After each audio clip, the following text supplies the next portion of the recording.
Second Corinthians chapter 2, verse 12 to 13, and I'm doing my 623rd King James Version Bible read. And I'm going to read right now. All right, let's do this.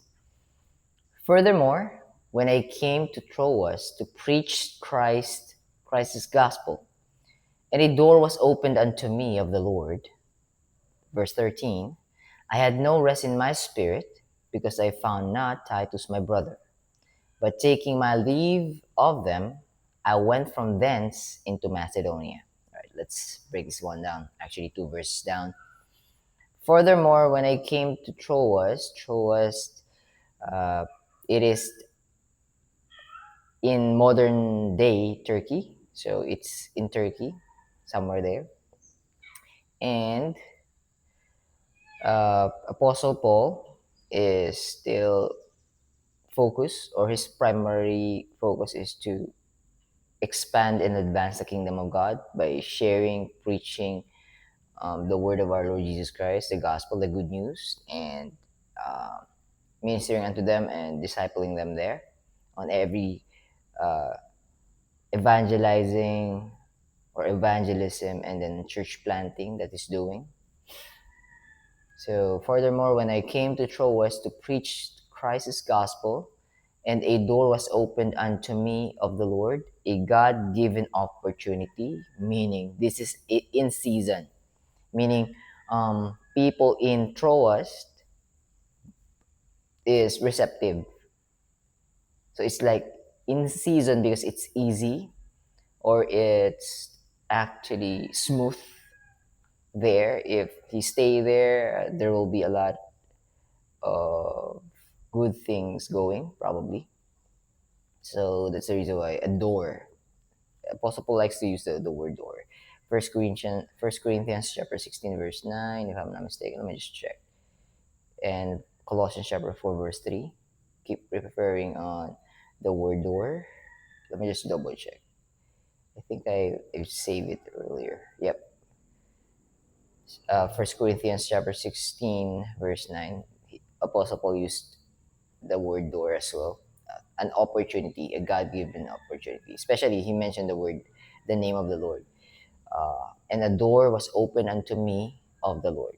But verse 13, and actually I can relate to this, and this is actually a positive reinforcement for genuine believers who's actually walking their calling, because God's calling is it's not that easy here on earth, but there's peace and joy, and there's rest in God's embrace. God is the one who's giving us comfort.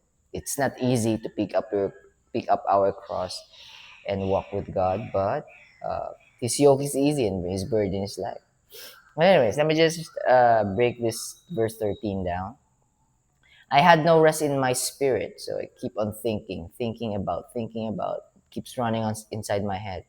Because I found not Titus my brother, because I haven't met Titus my brother, whom I sent to deliver a letter of rebuke or refuting letter to Corinth.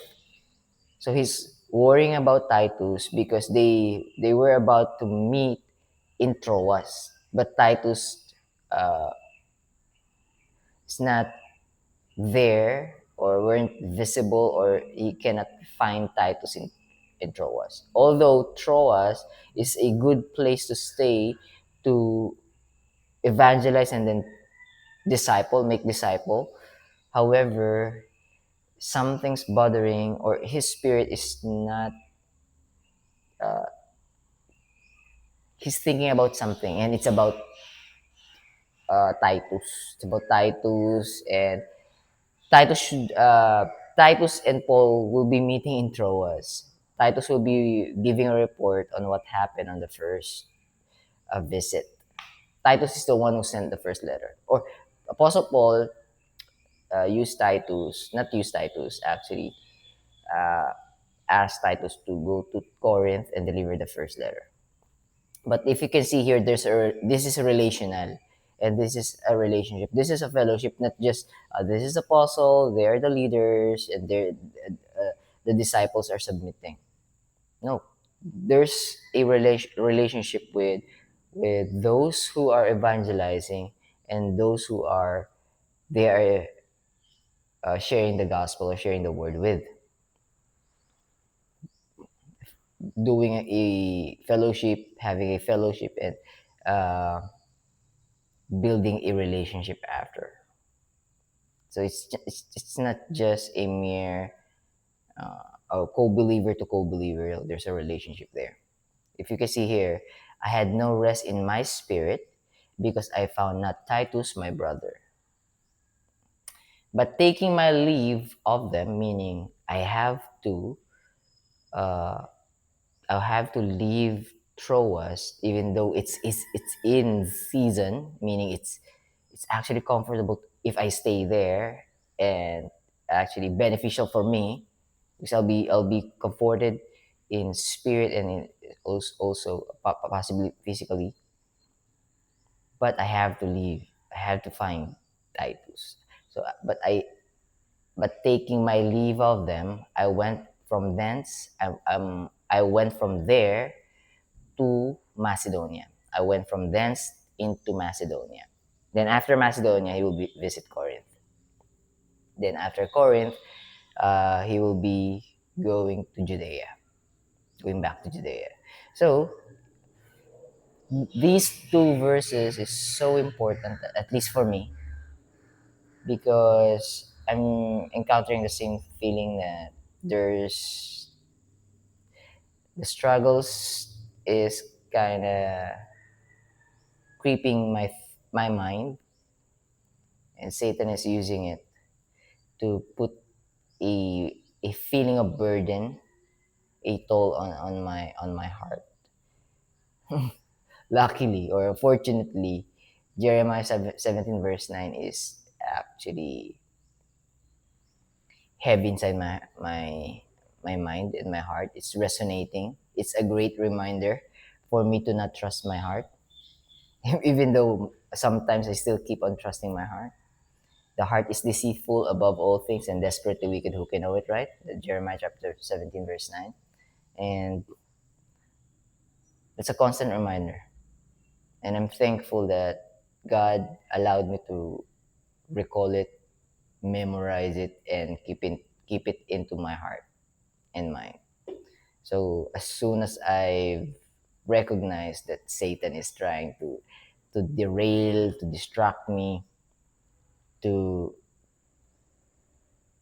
give me negative emotions, just go back to Jeremiah chapter 17 verse 9 and Genesis chapter 6 verse 5. So even the apostles, it's already 8 minutes, even the apostles are going through. They are not stoic. They are not emotionless. They still fear, especially for their loved ones. And the loved ones of the apostles that doesn't have any immediate family is their brothers and sisters in Christ. Especially if that brother has been trusted with a very important message and waiting for an update on what happened during travel or during the journey. So, and also in Corinth, there are believers there or people or wolves hiding in sheep's clothing that actually going against the teachings of Apostle Paul. So that's hence the first letter. All right, I think that's it. Let me just do a quick recap. Uh, Furthermore, when I came to Troas, again, that is in modern Turkey, somewhere there in modern Turkey in today's timeline, to preach Christ's gospel. So that's the priority. That's the primary focus of our not our Lord, primary focus of apostle, the message of our Lord, the good news. And the door was open unto me of the Lord, opportunity, golden opportunity, not actually golden opportunity, God given opportunity. I had no rest in my spirit, keep thinking about Titus because I am unable to find Titus because I found not Titus my brother, but taking my leave, uh, without even maturing there, meaning haven't spent a lot of time there. I have to leave Troas right away, so I can go to Macedonia to look for Titus and to evangelize as well, to spread the gospel and to minister unto the believers in Macedonia. Uh, and he traveled, or he go through, he across the Aegean Sea to go to Macedonia. So, but taking my leave of them, I went from thence into Macedonia. So, from Troas to Macedonia. So, the next step after Macedonia is Corinth. All right. Yeah, I think that's it. So, I'm still gonna dig deeper, gonna check, and tomorrow will be the last part of Second Corinthians chapter 2. Just a heads up. So, I'm gonna let you go. I have to. If you're a bit confused of what I've explained, what I've shared, if I'm saying any jargons, you don't have to worry. Just trust the Word of God because the Word of God is powerful. All right? Where did I get that from? The Word of God is powerful. Hebrews chapter 4, verse 12. So read these two verses on your free time, on the version that you are comfortable with. It might be ESV, NIV, NLT, or Easy Bible, or in Tagalog, ASD, or ang Biblia. But before I let you go, I want to share Hebrews chapter 4, verse 12. For the word of God is quick. The meaning of quick, it is an old archaic word. The meaning of it in our modern language is alive and active, or active, meaning in Tagalog, buhay ang salita ng Diyos. So the word of God is quick and powerful and sharper than any two-edged sword,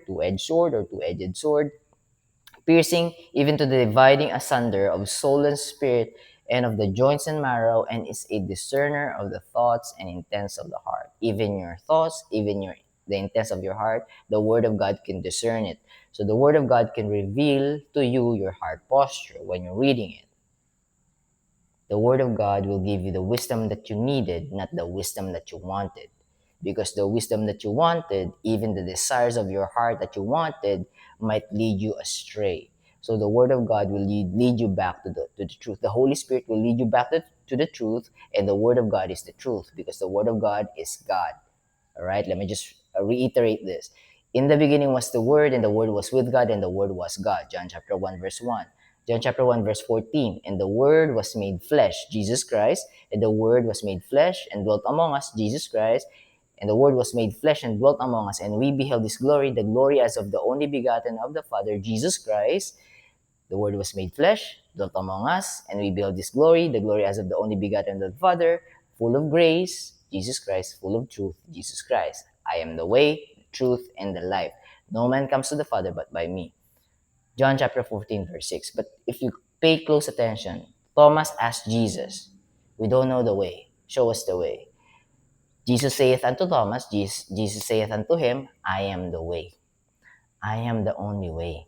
There's no other way. There's no other gods. Other gods will point you to yourself, but I'm pointing you to the right way, and I am the only way. And I am the truth.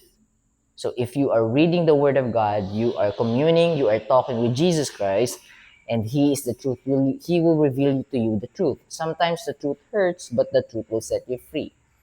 The truth is a double-edged sword. What does it mean?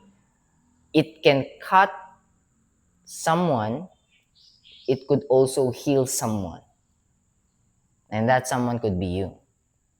But the truth will set you free from the bondage and slavery of Satan here on earth.